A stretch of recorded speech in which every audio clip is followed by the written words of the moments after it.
Ser Historia, con Nacho Ares. Vuestros reinos nunca han sido tan nuestros como ahora. Los de ella, para ser precisos. Isabel y Fernando insisten en que vos seréis consorte y no rey. Que el brillo de las buenas noticias nos impida ver las malas.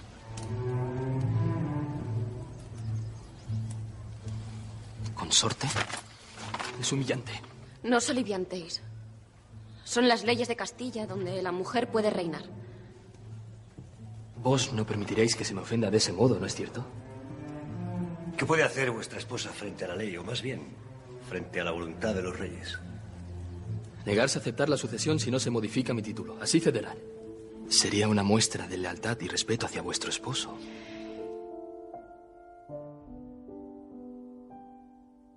Felipe el Hermoso nunca fue un personaje cómodo en la corona de Castilla. Lo acabamos de escuchar en este fragmento de la serie Isabel. Curiosamente, la semana pasada Javier Olivares, su creador, nos visitaba para hablar de Felipe II. Y en esta ocasión hablamos de Felipe el Hermoso, uno de los protagonistas de esta serie, el esposo de Juana la Loca y el padre de Carlos I de España y V de Alemania. Felipe el Hermoso ha pasado de puntillas por la historia de facto, es decir, por los documentos históricos. Apenas estuvo unos pocos meses al frente de la corona de Castilla y, sin embargo, son innumerables las leyendas que se han ido construyendo con el paso del tiempo sobre su figura, especialmente en todo aquello relacionado con su muerte. Falleció por un corte de digestión producido por ingerir agua fría después de hacer deporte, o fue envenenado para quitar de en medio esa presencia tan incómoda en la corona de Castilla. Vamos a hacer historia. Comenzamos.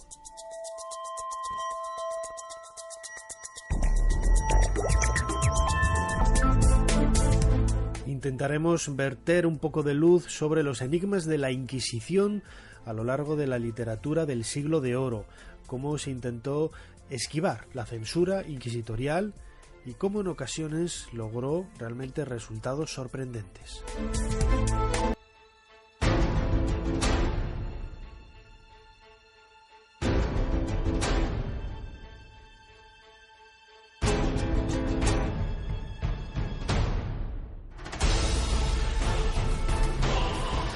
Comenzamos este nuevo programa de Ser Historia y lo hacemos viajando a los siglos de oro, a uno de los momentos álgidos, podríamos definirlos así, de nuestra historia, de nuestro pasado, y focalizando, poniendo nuestra mirada en un aspecto también oscuro, hasta sórdido. Han llegado a calificarlo algunos cuando han hablado de la leyenda negra que enturbia muchos aspectos de nuestro pasado, de nuestra historia.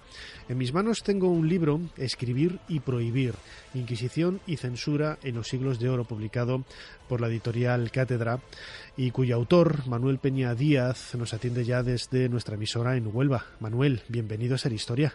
Hola, ¿qué tal? El mundo de la literatura y el mundo de los libros, los textos, siempre se ha visto absolutamente cubierto por el oscuro velo de la Inquisición. Yo recuerdo hace 3 años, en el reportaje que hice para televisión en Cuarto Milenio, hicimos en Extremadura, en Barcarrota, el reportaje precisamente sobre la biblioteca de Barcarrota, una biblioteca que apareció en un doble fondo de una pared con libros aparentemente, podría decir, no voy a decir que infantiles, ¿no?, pero que chocaban tremendamente que la Inquisición los persiguiera y que fuera la razón por la que aquel médico los hubiera escondido en esa pared, ¿no? Es cierto que había libros de magia, había libros de quiromancia para leer un poco el sentido del futuro en la mano, pero había libros también mucho más cotidianos, como el Lazarillo de Tormes. Manuel, ¿cuáles eran los libros que prohibía realmente la Inquisición durante los siglos de oro?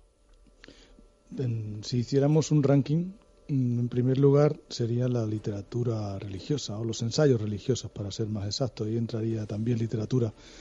En segundo, y a mucha distancia, en segundo lugar estarían los textos teatrales, sobre todo el índice de 1559 se prohibieron bastante. En tercer lugar tendríamos las novelas, algunas novelas, tampoco no muchas. En cuarto lugar, la poesía, algunas, sobre todo a veces el 17 algo y algo más en el 18 también.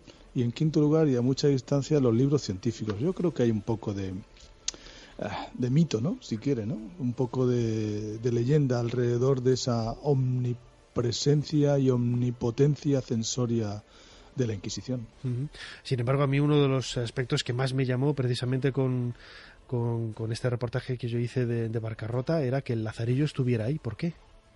El Lazarillo se prohíbe a mediados del 16, después de 1559, y se expurga en 1571-74, y después puede circular expurgado. El por qué el Lazarillo está ahí, hay una parte del Lazarillo, sobre todo la crítica al clérigo, que no empieza a ser bien vista en el contexto de 1559, fundamentalmente en 1558, 59, 60. Esos años son años muy críticos.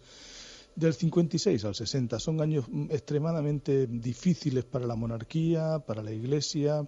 Allí se sienten perseguidos, invadidos ideológicamente desde el exterior por la ofensiva protestante, que era cierta en buena parte, y se toman medidas. Y entonces el hombre, este médico de Barcarrota, lo encerró antes de que fuera prohibido por un edicto. O lo tapió después, o lo incluyó después. Es muy posible que el médico de Barcarrota, como tantísimos lectores del 16, del 17 y del 18, actuasen en ocasiones por escrúpulo, ¿no? Por dudas y por escrúpulo, y ante el riesgo de ser delatado, porque el gran éxito de la Inquisición fue la delación, la denuncia, la denuncia a la Inquisición. Entonces lo tapiara o lo guardara. No son los únicos libros que se han descubierto, como sabes, muchas bibliotecas tapiadas. Sí. Lo llamativo también es que parece que todo lo prohibido llama la atención, ¿no? de los lectores o de la gente que tuviera esas inquietudes intelectuales, culturales, por el simple divertimento de acercarse a una obra de teatro. Me llama la atención que es uno de los temas a los que dedicas el libro, esos grupos, esas reuniones de personas que se reunían en un espacio determinado a escondidas para leer libros prohibidos. Para hacer dos precisiones. En primer lugar, la Inquisición prohibía publicitando, que puede parecer paradójico, pero la Inquisición hacía público lo que prohibía, o sea, todo el mundo sabía lo que estaba prohibido. Cuando se publicaban los edictos, y cuando se tenían que leer los edictos en las misas dominicales habitualmente de las iglesias mayores de donde estaban los distritos inquisitoriales. En segundo lugar, por ejemplo, en ese capítulo al que te refieres, no es tanto juntas para leer libros prohibidos, sino juntas para hacer lecturas prohibidas de libros permitidos, que esa es otra de las paradojas.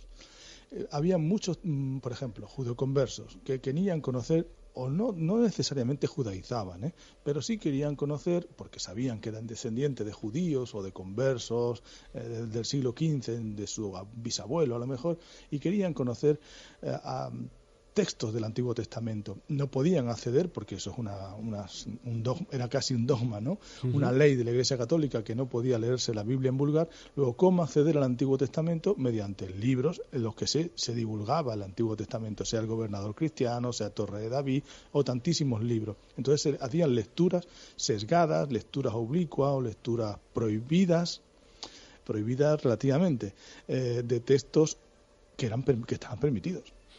Y eso lo hacían también, no solamente judeoconversos, lo hacían alumbrados, hacían lecturas de Biblia, traducían simultáneamente la Biblia del latín al vulgar. Es decir, había diversas prácticas lectoras en función no tanto de individuos, sino de comunidades lectoras.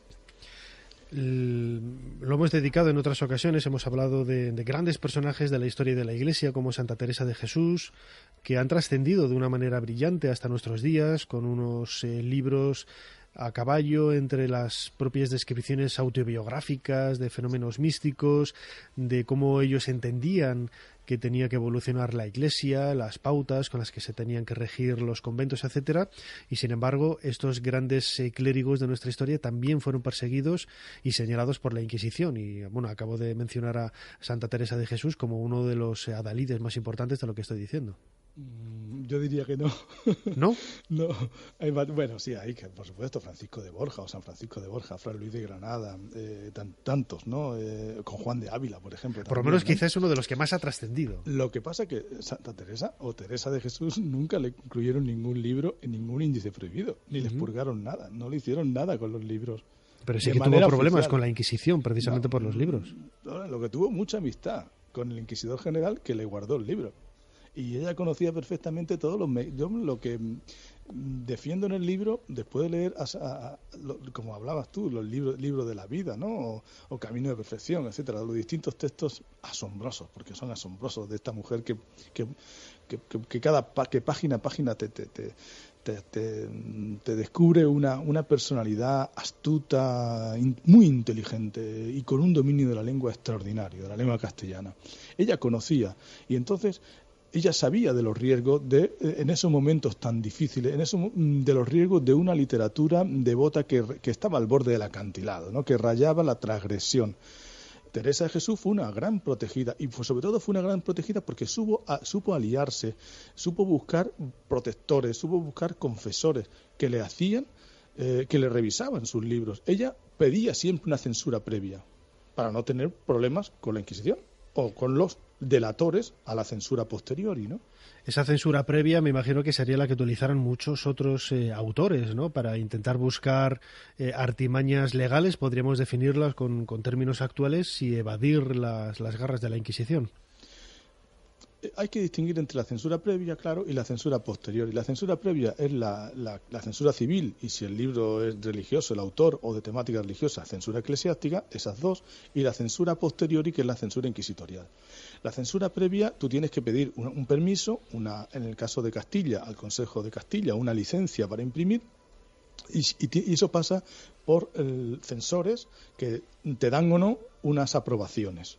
Por ahí. El libro puede ser impreso, puede obtener esa licencia, como muchos libros. Algunos no la obtuvieron, pero como muchos libros sí la obtuvieron.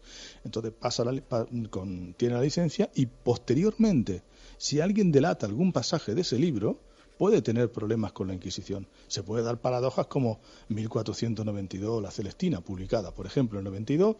La Celestina no tiene problemas a posteriori, lógicamente, hasta el índice de 1632, con un expurgo. Y no la prohíben de manera absoluta, total, hasta 1790. O sea, habían pasado 300 años cuando se prohíbe un texto, entre comillas, tan escandaloso como el de la Celestina. Y así hay un impacto diferente de la censura respecto al impacto lector. No necesariamente va al unísono. Depende del contexto, depende de las banderías, depende de diversos factores. Apasionante el mundo de la Inquisición y esa censura en los siglos de oro, de textos aparentemente prohibidos, o con por lo menos algunos elementos que la Iglesia consideraba nocivos. Como digo, apasionante para conocer mucho más de cerca la verdadera historia de autores, de personajes, y sobre todo de un contexto histórico que nada tiene que ver con lo que nos habíamos imaginado en un principio. Todo esto y mucho más podemos descubrir en el libro Escribir y Prohibir, Inquisición y Censura en los siglos de oro, publicado por la editorial Cátedra, y que en los últimos minutos hemos estado disfrutando junto con su autor, Manuel Peña Díaz, desde Radio Huelva. Manuel, muchísimas gracias por habernos ayudado a hacer un poco más de historia. Gracias a vosotros.